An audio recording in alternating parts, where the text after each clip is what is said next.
فضیلت الشیخ عزت معاب الشیخ الشہیر شیخ الحدیث و تفسیر، جو ہمارے والدین سے بھی زیادہ ہمارے ساتھ مہربان ہیں۔ میری مراد فضیلت الشیخ محترم جناب حافظ مسعود عالم صاحب حفظہ اللہ تعالی متان اللہ بطول حیاتہ طال اللہ عمرہ، فاضل مدینہ یونیورسٹی شیخ الحدیث جامعہ سلفیہ فیصل آباد۔ میں ان کی خدمت عالیہ میں گزارش کرتا ہوں، درخواست کرتا ہوں کہ وہ تشریف لائیں اور ہمیں پند و نصائح سے نوازیں۔ فضیلت الشیخ استاد الاساتذہ حضرت مولانا حافظ مسعود عالم صاحب حفظہ اللہ تعالی۔ السلام علیکم ورحمۃ اللہ وبرکاتہ۔ حفاظ کرام، بیٹا آپ لوگ بیٹھ جائیں، جہاں جگہ ملتی ہے وہاں بیٹھ جائیں۔ اگر کرسیوں پر جگہ نہیں ہے تو یہاں سٹیج پہ آ جائیں، راستے میں کھڑے نہ ہوں، ادھر آ جائیں۔ علم کی مجلس کا یہ ادب ہوتا ہے کہ وقار اور سکون کے ساتھ انسان کو بیٹھنا چاہیے، بات سننی چاہیے توجہ کے ساتھ۔ جہاں جہاں جگہ ملتی ہے وہاں بیٹھ جائیں، جو جگہ نہیں ہے تو یہاں سٹیج پہ آ جائیں۔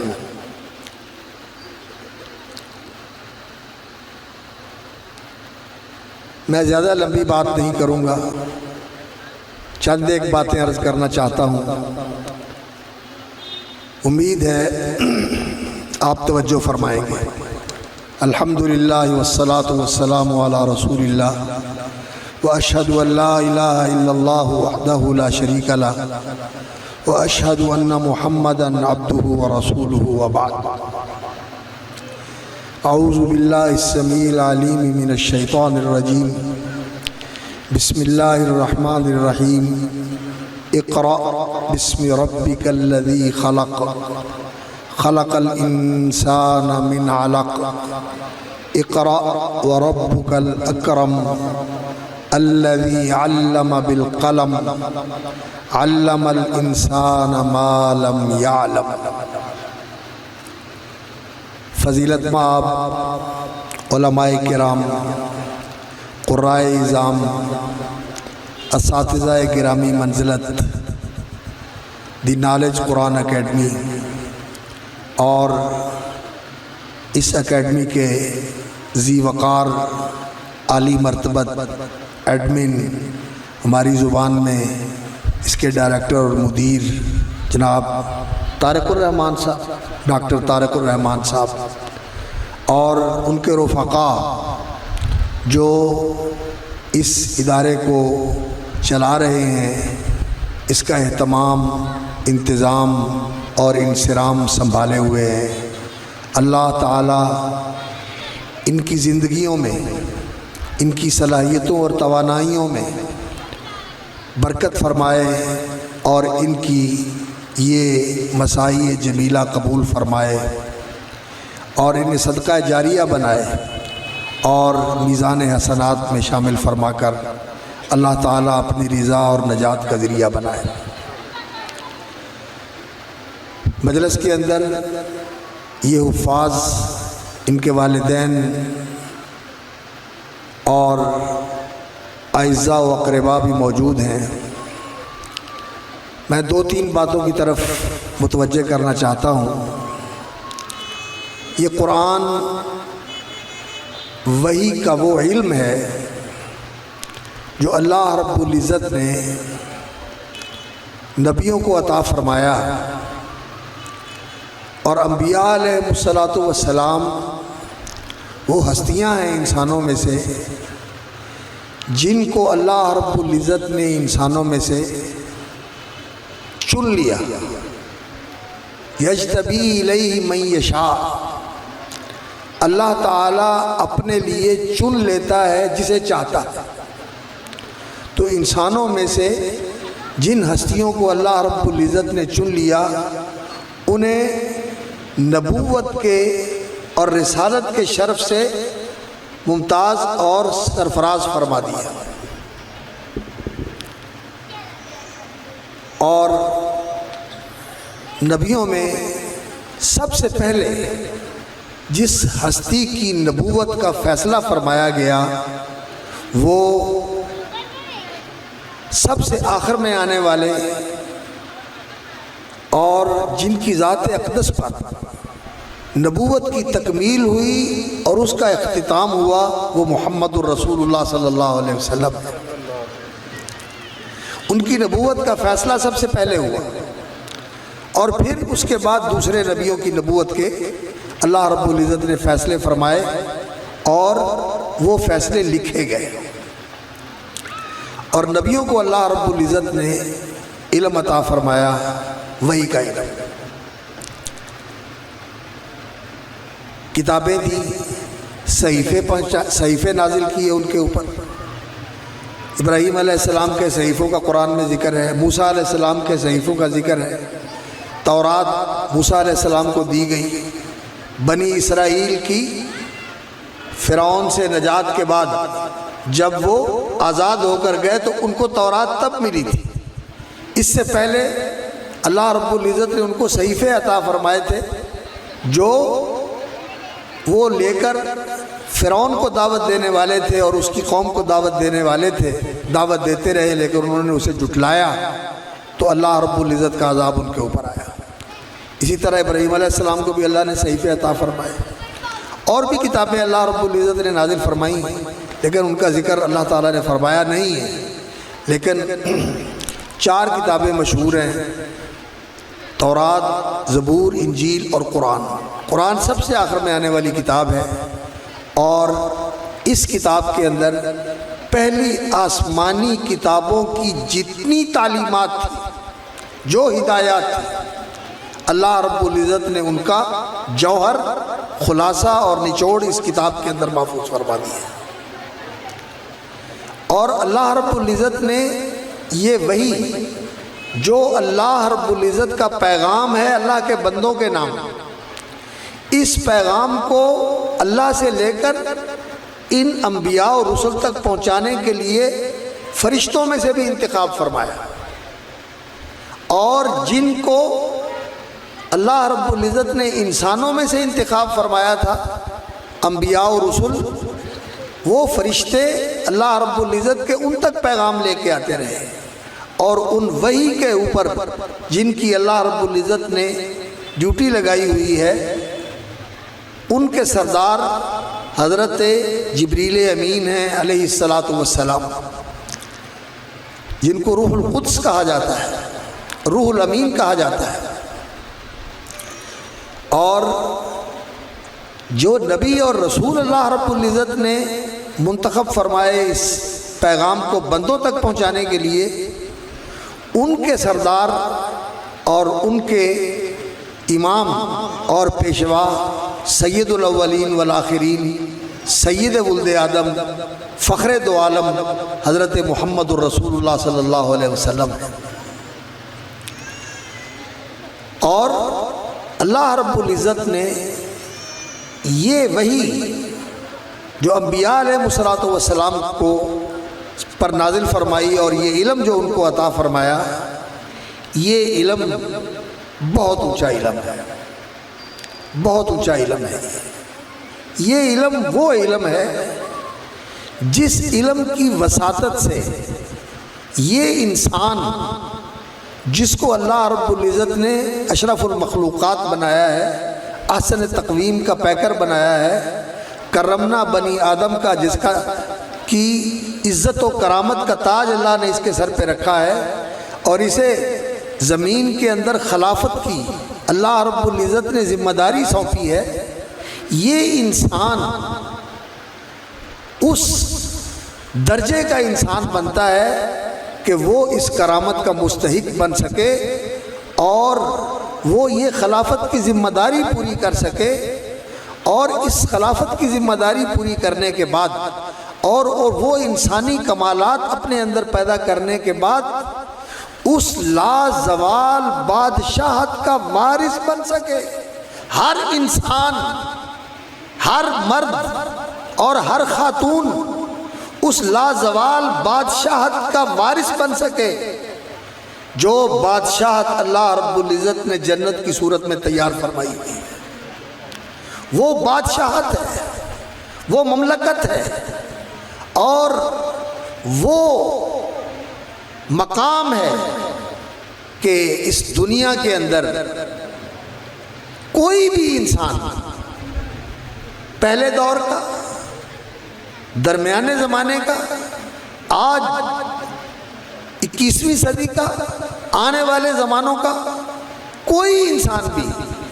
جو کچھ اللہ رب العزت نے اس بادشاہت کے اندر اس انسان کے لیے تیار کیا ہوا ہے وہ اس کا تصور اور تخیل بھی نہیں کر سکتا۔ وہ اللہ رب العزت نے تیار کیا ہوا ہے، اور یہ علم وحی کا علم،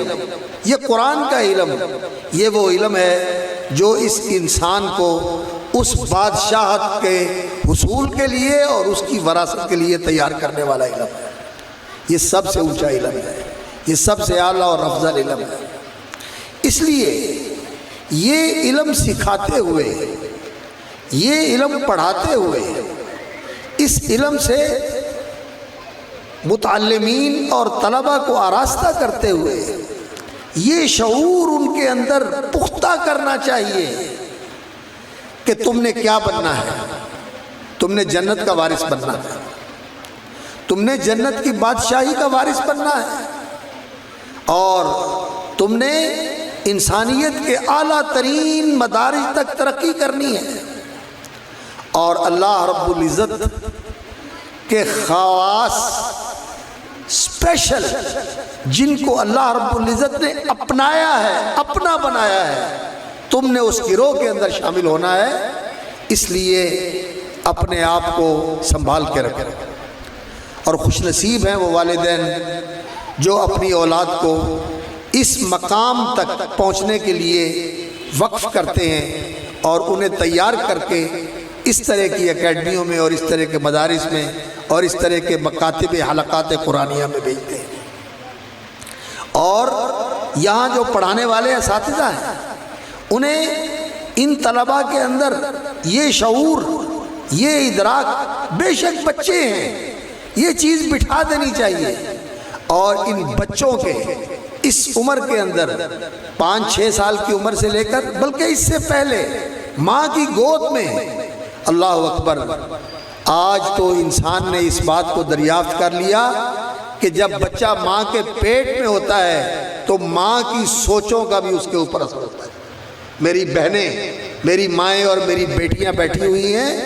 یہ انسان کا ذہن، یہ انسان کا دل، اور یہ دل کی تختی اور یہ دماغ کی تختی جو ہے، سلیٹ ایسی ہے کہ ماں کی سوچوں کا بھی اثر ہوتا ہے انسان کے اوپر، ماحول کا اثر ہوتا ہے۔ تو انسان کی تعلیم اور تربیت تو وہیں سے شروع ہو جاتی ہے جب اس کی تخلیق ہو رہی ہوتی ہے، جب وہ بڑھ رہا ہوتا ہے، اور جب وہ نمو کے مرحلے کے اندر ہوتا ہے، اور پھر جب وہ باہر آتا ہے تو وہ جو چیزیں پہلے سے وہاں سٹور ہوئی ہوتی ہیں وہ اجاگر ہونی شروع ہو جاتی ہیں۔ خیر، بات لمبی نہ ہو، اس لیے میں عرض کرتا ہوں کہ ماں کی گود یہ پہلی تربیت گاہ ہے، اور باپ یہ پہلا مربی ہوتا ہے۔ بچے کی تربیت ماں اور باپ کی ذمہ داری ہے۔ بچوں کو کھلا دینا، انہیں پہنا دینا، اور ان کی خواہشیں اور ان کے تقاضے اور ان کی فرمائشیں پوری کر دینا، یہی محبت نہیں ہے، بلکہ اصل محبت یہ ہے کہ انہیں صحیح انسان بنایا جائے، ایسا انسان بنایا جائے جو آپ کی آنکھوں کی ٹھنڈک بنے، آپ کے دل کی راحت کا باعث بنے، اور آپ جب چلے جائیں اس دنیا سے تو اس کی نیکیاں آپ کے نامہ عمل میں شامل ہوتی رہیں۔ سب سے پہلی تربیت کی ذمہ داری والدین کی ہوتی ہے، اور اس کے بعد پھر جب وہ اس بچے کو اسکول اور مدرسے کے اندر قرآنی تعلیم کی اکیڈمی کے اندر لے کے آتے ہیں تو پھر اساتذہ کی یہ ذمہ داری ہوتی ہے کہ یہ ایمان اور یقین ان کے اندر راسخ کریں۔ صحابہ کہتے ہیں تعلمنا الایمان ثم تعلمنا القرآن، ہم نے ایمان پہلے سیکھا، قرآن اس کے بعد سیکھا، اور جب قرآن سیکھا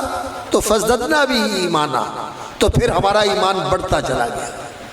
تو ایمان ان کے اندر راسخ کرنے کی سب سے زیادہ صحیح اور کوشش کرنی چاہیے کہ ان کے دلوں کے اندر ایمان اتر جائے،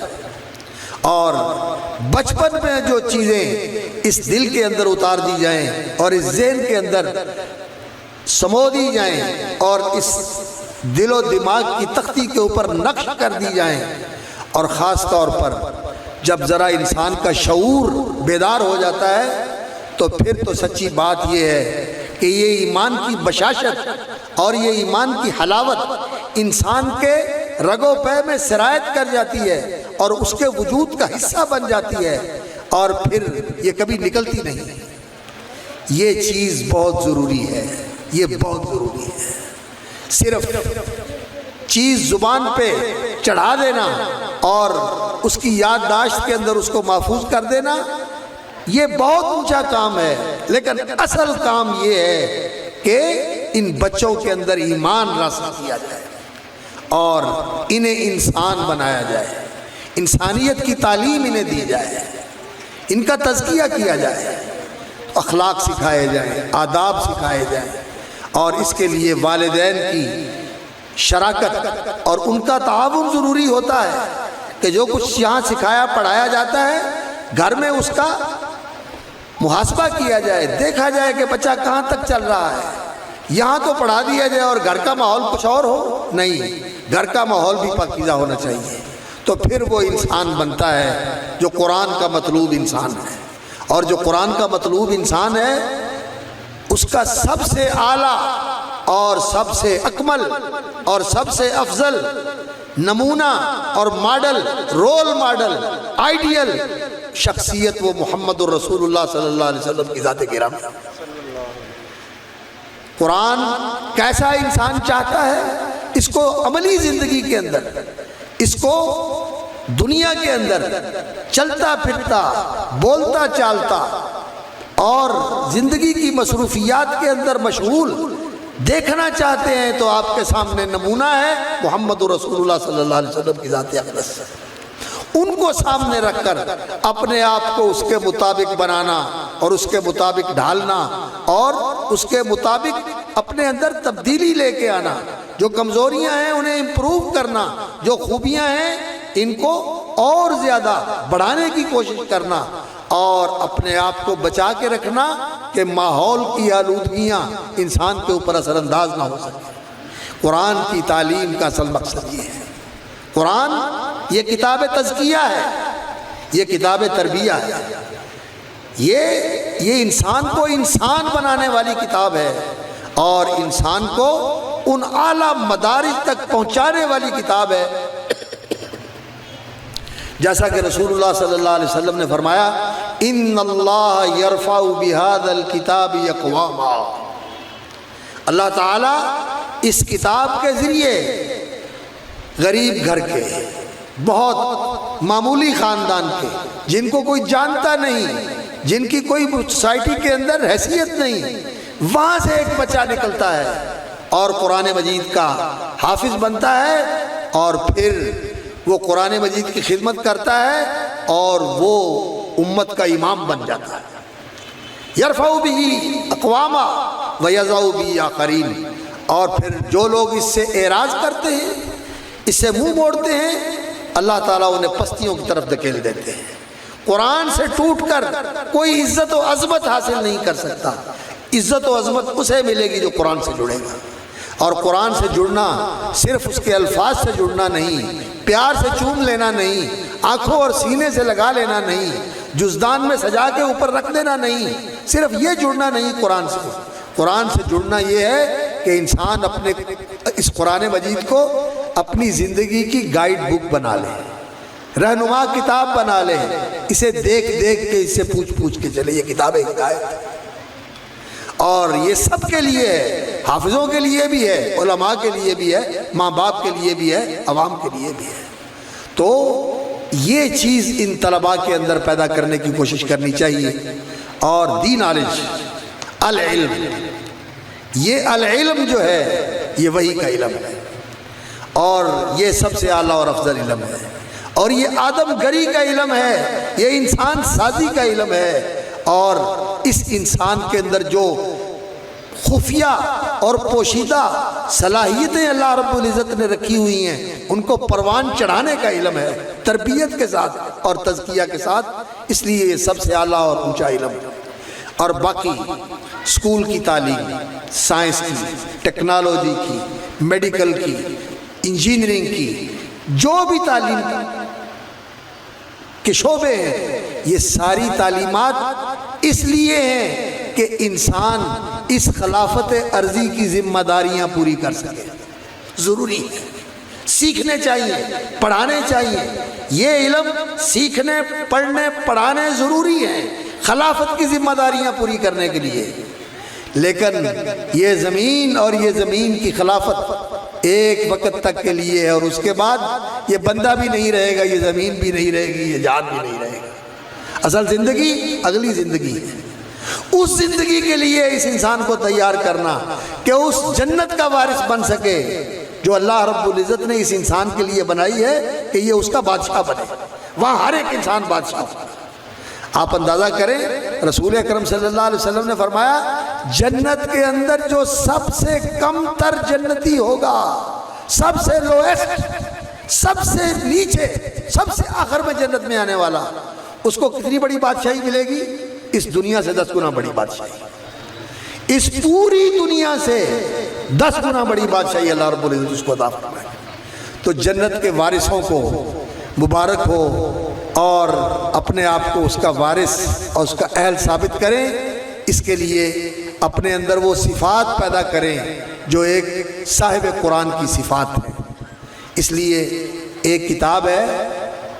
اخلاق و حملۃ القرآن، اس کا اردو میں ترجمہ بھی ہے، اور ایک مختصر بھی اس کا ابھی شائع ہوا ہے، تو وہ اساتذہ طلبہ اس کا درس لیتے رہے، اس کو پڑھتے رہا کریں کہ حامل قرآن کو کیسا ہونا چاہیے۔ نمونہ تو میں نے بتا دیا، محمد الرسول اللہ صلی اللہ علیہ وسلم اور آپ کے صحابہ، یہ ہمارے لیے رول ماڈل اور آئیڈیل ہیں۔ اللہ کے رسول امام اور صحابہ ان کی جماعت، ہمیں اس دور میں ان جیسے بننے کی کوشش کرنی ہے۔ اور قرآن رہنمائی کی کتاب ہے، یہ انسان کی پوری رہنمائی کرتا ہے۔ آج ہم پریشان ہیں کہ اختلافات ہیں، کوئی کیا کہتا ہے، کوئی کیا کہتا ہے۔ میرے بزرگ بھی بیٹھے ہوئے ہیں اور قابل احترام خواتین بھی تشریف فرما ہیں، تو ان اختلافات کو ختم کرنے کے لیے یہ رہنما آپ کے پاس موجود ہے۔ قرآن مجید کی تلاوت ثواب کے لیے کرتے ہو، اصالے ثواب کے لیے کرتے ہو، قرآن مجید کی تلاوت اس لیے بھی کیا کرو، ترجمے کے ساتھ کیا کرو، ترجمہ پڑھ کے کہ میرے رب نے میرے لیے کیا رہنمائی نازل فرمائی ہے، اور یقین جانیے کہ آسان ہے۔ وَلَقَدْ يَسَّرْنَا الْقُرْآنَ لِلذِّكْرِ، اللہ نے قسم اٹھا کے کہا ہے کہ ہم نے نصیحت حاصل کرنے کے لیے قرآن کو بالکل آسان بنا دیا ہے کوئی نصیحت حاصل کرنے والا؟ زندگی کے مسئلے حل ہو جاتے ہیں اگر انسان قرآن کی طرف رجوع کرے، عقیدے کی گرہیں کھل جاتی ہیں، اختلافات ختم ہو جاتے ہیں، راستہ واضح ہو جاتا ہے۔ قرآن وہ راستہ بتاتا ہے، ان ھذا القرآن یہدی للتی ہی اقوم۔ اس لیے میں حضرات سے بھی اور خواتین سے بھی یہ درخواست کروں گا کہ ترجمے کے ساتھ قرآن کی تلاوت کیا کریں، تفسیر کو رہنے دیں، سادہ قرآن کا ترجمہ پڑھیں، انشاءاللہ العزیز آپ دیکھیں گے کہ آپ کی گرہیں کھلتی جا رہی ہیں، الجھنیں دور ہوتی چلی جا رہی ہیں، اور قرآن سے شفا حاصل کریں۔ قرآن جہاں پڑھا جاتا ہے اور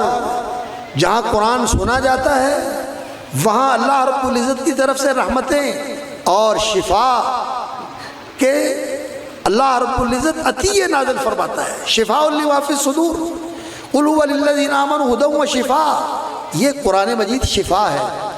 علاج کے لیے۔ نبی صلی اللہ علیہ وسلم نے فرمایا 2 چیزیں ہیں، ان کے ذریعے اپنی بیماریوں کا علاج کیا کرو، ایک قرآن اور دوسرا شہد۔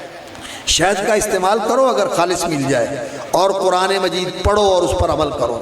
اس سے شفا ملتی ہے، آئی ہوئی بیماری سے بھی شفا ملتی ہے، اور جو آنے والی ہے اس سے بھی قرآن مجید کے پڑھنے کے ساتھ اللہ تعالیٰ سیکیور کر دیتے ہیں، انسان پہلے محفوظ ہو جاتا ہے، انسان بیماری آتی نہیں۔ اور وہ بیماریاں جو شکوک و شبہات کی ہیں اور وہ بیماریاں جو آج کل لا علاج ہوئی ہیں ڈپریشن کی، ڈپریشن، ذہنی امراض، ان کا علاج اس قرآن کے اندر ہے۔ الا بذکر اللہ تطمئن القلوب، دلوں کا اطمینان، ذہنوں کا سکون اس قرآن کے ساتھ ملتا ہے۔ تو اس لیے قرآن کی طرف آئیں، قرآن سے جڑیں، قرآن پڑھیں، اور صرف پڑھنا نہیں، پڑھیں، سمجھیں اور عمل کریں۔ اللہ رب العزت نے فرمایا اقرا، پڑھیے اس کتاب کو، اور یہ کتاب وہ علم لے کے آئی ہے جہاں تک انسان کی رسائی نہیں ہو سکتی۔ یہ علم اللہ کے سکھائے بغیر انسان کو نہیں آتا۔ یونان کے فلسفی، ایران کے فلسفی، آج کے فلاسفر یہ جاہل ہیں، انہیں انسانیت کا علم نہیں آیا۔ بے شک نفسیات کی بہت ساری کتابیں لکھی گئی ہیں، لیکن یہ ابھی تک انسان کو سمجھ نہیں سکے۔ انسان کی انسانیت تب ہی بنے گی اگر وہ قرآن کی تعلیم کے مطابق بنائی جائے گی، وگرنہ یہ انسان شیطان بنے گا یا حیوان بنے گا، درندہ بنے گا، یا پھر یہ اتنا گھٹیا بن جائے گا کہ حیوان بھی اس سطح پہ نہیں پہنچتا جس سطح پہ انسان پہنچ جاتا ہے۔ اس لیے قرآن مجید کی طرف آئیے، سمجھیے، پڑھیے، سیکھیے، اور وَهَذَا كِتَابٌ أَنزَلْنَاهُ مُبَارَكٌ فَاتَّبِعُوهُ، اس کی پیروی کیجیے، اس کو اپنا دستور بنائیے، اس لیے کہ یہ قرآن حجت ہے۔ اگر اس کے مطابق عمل ہے تو آپ کے پاس قرآن ہے، اللہ کی بارگاہ میں پیش ہوں گے، قرآن آپ کی سفارش بھی کرے گا، آپ کی وکالت بھی کرے گا، آپ کا مقدمہ لڑے گا وہاں اللہ کی بارگاہ میں۔ سورہ بقرہ اور سورہ آل عمران تو حاجان ہی اصحاب ایمان، جو عمل کرنے والے ہیں سورہ بقرہ اور آل عمران آئیں گی، ان کے اوپر سایہ فگن ہوں گی، ان کے اوپر سائبان بن کے سایہ کر رہی ہوں گی، اور اللہ کی بارگاہ میں یہ دونوں صورتیں اس کی طرف سے اپنے پڑھنے والے اور عمل کرنے والے کی طرف سے اللہ کی بارگاہ میں وکالت کرے گی، اور اس کا مقدمہ لڑے گی کہ یا اللہ اس کی نجات کا اور اس کی جنت کے اندر جانے کا فیصلہ فرما دے۔ اس لیے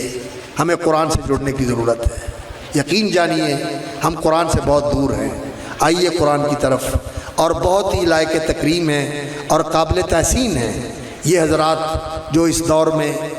ایسی اکیڈمیاں اور ایسے ادارے چلا رہے ہیں جہاں قرآن کی تعلیم دی جاتی ہے، بچوں کی تربیت کی جاتی ہے۔ تو دی نالج، العلم، یہ قرآن کا علم ہے، اور اس کو اللہ رب العزت نے قرآن مجید کے اندر العلم قرار دیا ہے، اور اس کے علاوہ جتنے بھی علوم ہیں ان کو اللہ رب العزت نے کیا کہا ہے کہ یہ ظن اور گمان ہے، یہ انسان کے اندازے ہیں، یہ انسان کا گمان ہے اور اس کا تخمینہ ہے، حقیقت نہیں ہے۔ حقیقت کا علم جو ہے وہ قرآن کا ہے۔ تو قرآن کے ساتھ قرآن کی تعلیمات اور اس کے ترجمہ، اور بہت ہی اچھا ہو اگر عربی زبان کی استعداد جو ہے وہ ان طلباء کے اندر پیدا کرنے کی کوشش کی جائے، ساتھ ساتھ عربی زبان سکھائی جائے، تاکہ یہ ترجمے کے بغیر قرآن سمجھنے والے ہوں۔ بہت ہی اچھا ہو۔ یہ کوئی تجربہ مشکل نہیں ہے، بچوں کو زبانیں سکھائی جا سکتی ہیں۔ انگریزی سکھاتے ہیں بچوں کو اور وہ سارا کچھ انگریزی میں پڑھتے ہیں، تو اگر یہاں عربی زبان بھی سکھانے کا اہتمام کر لیا جائے، اور آہستہ آہستہ تھوڑے ہی عرصے میں دیکھیں گے آپ کہ اردو زبان کے اندر قرآن مجید کے بہت سارے الفاظ ہیں جو ہم عربی کے اردو میں استعمال کرتے ہیں، اور عربی تھوڑی سی سکھائیں گے تو ان بچوں کو قرآن سمجھ آنا شروع ہو جائے گا۔ اور میں بہت ہی مبارکباد پیش کرتا ہوں اور ہدیہ تبریک کے ساتھ دل کی گہرائی سے دعا کرتا ہوں محترم ڈاکٹر صاحب اور قاری بلال صاحب اور ان کے دیگر رفقا جو اس ادارے کے اندر کام کر رہے ہیں، اساتذہ کرام، ان کے لیے کہ اللہم وفقہم وسددہم، یا اللہ ان کو توفیق عطا فرما، ان کی دستگیری فرما، اور یا اللہ ان کے لیے آسانیاں پیدا فرما، اور یا اللہ اس کام کو قبول فرما، اور دین کے احیاء کے لیے، دین کے اقامت کے لیے اس کو ذریعہ اور بنیاد بنا۔ اور یہاں میں ایک بات اور عرض کرنا چاہتا ہوں کہ یہ لوگ جو کام کر رہے ہیں، یہ بچے ان کے لیے بھی صدقہ جاریہ ہیں اور اپنے والدین کے لیے بھی صدقہ جاریہ ہے۔ والدین کی تو اولاد ہے، ان کا سرمایہ ہے، اور انہوں نے ان کے اوپر محنت کی، اساتذہ نے اور انتظام کرنے والوں نے۔ جو لوگ ان کے ساتھ تعاون کرتے ہیں، ان کے ساتھ دست و بازو بنتے ہیں، فائنانس کرتے ہیں، وہ لوگ بھی اس اجر کے اندر حصے دار اور شریک ہیں، وہ بھی اجر کے اندر حصے دار اور شریک ہے۔ تو اللہ تعالیٰ قبول فرمائے اور برکت فرمائے، اور اللہ رب العزت اس ادارے کو دن دگنی رات چگنی ترقی عطا فرمائے۔ جو باتیں کہی گئی ہیں اور آپ نے سنی ہیں، اللہ رب العزت کہنے والوں کو اور سننے والوں کو یاد رکھنے، سمجھنے اور عمل کرنے کی توفیق عطا فرمائے۔ اور میں اس بات پر بھی شکر گزار ہوں کہ آپ نے توجہ سے بات سنی۔ اللہ کرے کہ جو کانوں سے سنا ہے دل میں اترے اور زندگی کے اندر شامل ہو جائے، اور اللہ رب العزت ہم سے راضی ہو جائے، اور ہم سب کو اللہ رب العزت اپنے بندوں میں شامل فرما لے۔ سبحان ربک رب العزت عما یصفون وسلام علی المرسلین والحمد للہ رب العالمین۔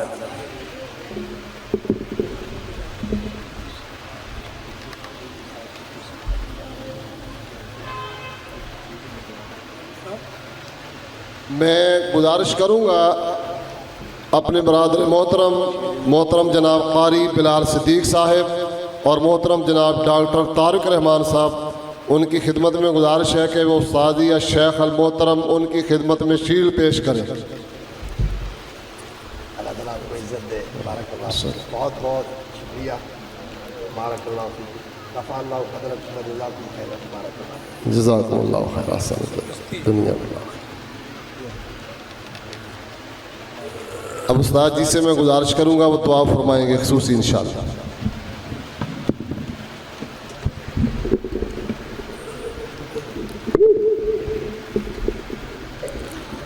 حضرات، دعا رسول اکرم صلی اللہ علیہ وسلم نے فرمایا ہے کہ یہ اعلیٰ درجے کی عبادت ہے۔ دعا جب انسان نے کرنی ہو تو پھر انسان کو پوری اپنی دل کی توجہ اور دل کی شرکت کے ساتھ دعا کرنی چاہیے۔ ایسے ہی دعا کے الفاظ دہرا دینا اور ایسے ہی کہہ دینا کہ دعا کرنا، یہ دعا نہیں ہوتی، دعا توجہ کے ساتھ ہوتی ہے۔ نبی صلی اللہ علیہ وسلم نے فرمایا کہ اللہ تعالیٰ غافل دل کی دعا قبول نہیں کرتے، دل سے دعا نکلے، اور دعا بہت بڑی عبادت ہے۔ اللہ رب العزت کو سب سے محبوب عبادت یہ دعا ہے کہ بندہ اللہ سے مانگے، اس لیے خود بھی مانگا کرے، اللہ سب کی سنتا ہے۔ اور خاص طور پر جب انسان پریشان ہو اور راہیں بند ہو جائیں اور سب طرف سے جواب مل جائے، کوئی بھی راستہ دکھائی نہ دے، اس وقت اللہ کے اوپر یقین رکھتے ہوئے اس کی طرف متوجہ ہو کر انسان اللہ رب العزت سے مانگے تو اللہ راہیں کھول دیتے ہیں۔ اسماعیل علیہ السلام کے لیے جب حضرت ہاجرہ اللہ اکبر رضی اللہ عنہا علیہ السلام جب وہ بھاگ رہی تھی، کسی نے آواز نہیں دی تو پھر مایوسیاں ہو گئیں، تو اللہ کی طرف رجوع ہوا تو اللہ رب العزت نے ان کے قدموں سے چشمہ جاری کر دیا۔ اللہ رب العزت دعا سنتا ہے، اور خاص طور پر جو دعا کی قبولیت کے اوقات ہوتے ہیں ان میں دعا کرنی چاہیے۔ یہ بھی چونکہ ایک خیر کا اجتماع تھا، اس میں آپ لوگوں نے قرآن کی فضیلت سنی، ان الفاظ کی تکریم کی گئی، اور بہت کچھ نصیحتیں بھی آپ نے سنی، تو خیر و برکت کی مجلس کے اندر ویسے ہی اللہ رب العزت کی طرف سے رحمتیں اور برکتیں نازل ہوتی ہیں۔ اور اللہ رب العزت کے پیغمبر صلی اللہ علیہ وسلم نے بیان فرمایا ہے، وہ حدیث بہت ہی ایمان افروز حدیث ہے کہ اللہ رب العزت فرشتوں سے پوچھتے ہیں یہ میرے بندے کیا چاہتے ہیں؟ تو فرشتے کہتے ہیں یا اللہ یہ تیری جنت چاہتے ہیں۔ یہ کس چیز سے پناہ چاہتے ہیں؟ تو فرشتے کہتے ہیں یا اللہ یہ جہنم سے پناہ چاہتے ہیں۔ تو اللہ رب العزت فرماتے ہیں کہ گواہ رہنا میں نے ان کو جنت دے دی، میں نے ان کو جہنم سے آزاد کر دی۔ تو ایسی مجلسوں کے اندر آنے والا محروم نہیں رہتا، اس لیے توجہ سے دعا کرنی چاہیے۔ اللہم لک الحمد اولا وآخرا ولک الحمد ظاہرا وباطنا، اللہم لک الحمد کما ینبغی لجلال وجہک وعظیم سلطانک، اللہم لک الحمد کلہ ولک الشکر کلہ، اللہم لک الحمد کما ینبغی لجلال وجہک وعظیم سلطانک، اللہم صلی علی محمد وعلی آل محمد وبارک علی محمد وعلی آل محمد